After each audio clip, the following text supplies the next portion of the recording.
My mother has been asked to marry me for the third time, and I am somewhat satisfied, not because certainty has arrived, but because patience has been honored. There is a quiet dignity in allowing time to speak on your behalf. The first time my name was mentioned, I remained distant, listening more to silence than to excitement.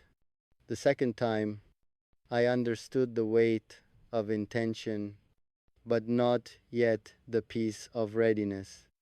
Now, the third time, I do not feel rushed. I feel aligned.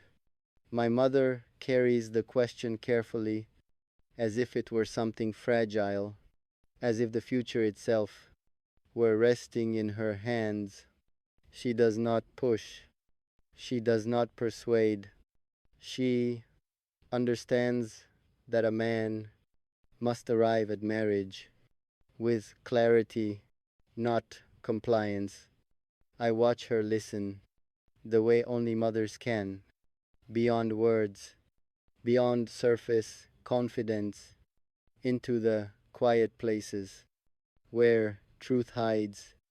She asks questions without pressure, protects my name without pride, and weighs character more than promise. There is comfort in knowing that my future is not being negotiated loudly, but considered wisely. The world believes marriage is an announcement. I have learned it is a process of recognition. I am somewhat satisfied because no one is forcing fate, no one is rushing commitment just to silence curiosity. There is no fear in this moment, only calm evaluation. I am not resisting marriage, I am respecting it. I understand now that love does not arrive by urgency, but by readiness meeting responsibility. My mother does not ask if I am impressed, she asks if I am at peace, and that question matters more than attraction.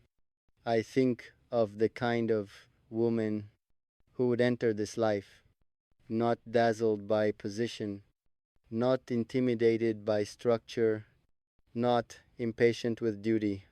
Someone who understands that love here will be steady, sometimes quiet, often private. Someone who does not confuse distance with disinterest or silence with absence. I am somewhat satisfied because this time I am not trying to escape the question. I am standing beside it, observing it honestly. Marriage is no longer an idea others are preparing for me. It is a responsibility I am preparing myself for. I do not imagine perfection. I imagine compatibility of values, mutual restraint, shared patience. The third request does not feel repetitive.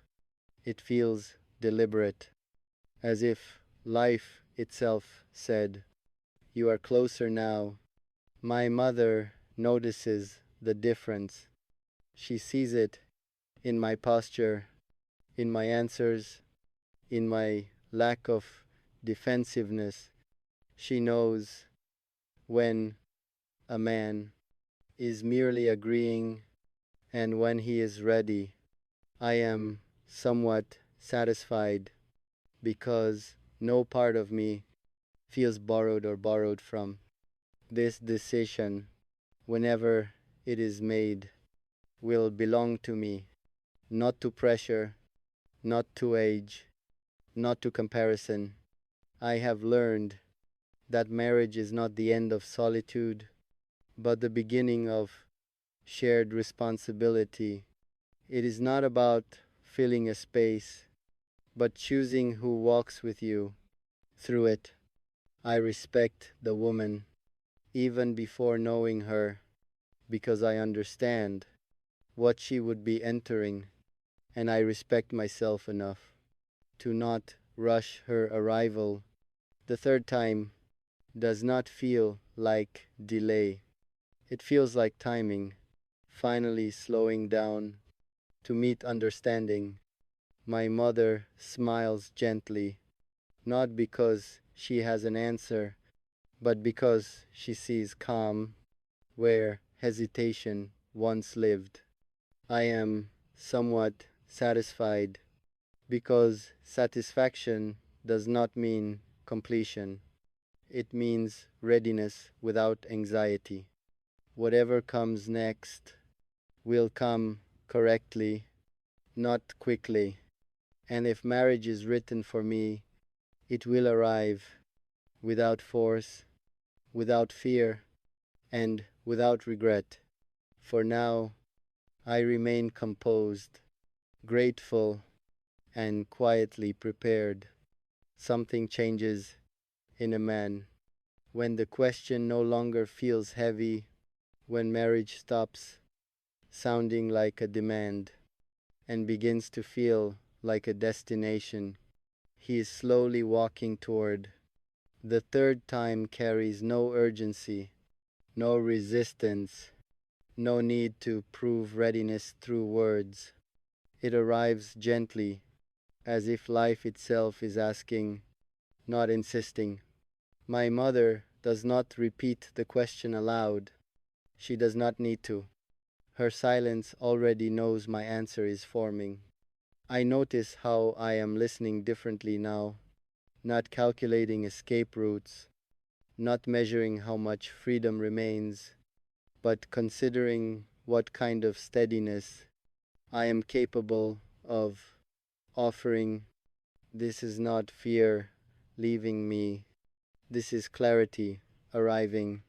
Marriage no longer feels like something that will take something from me, but something that will require something of me.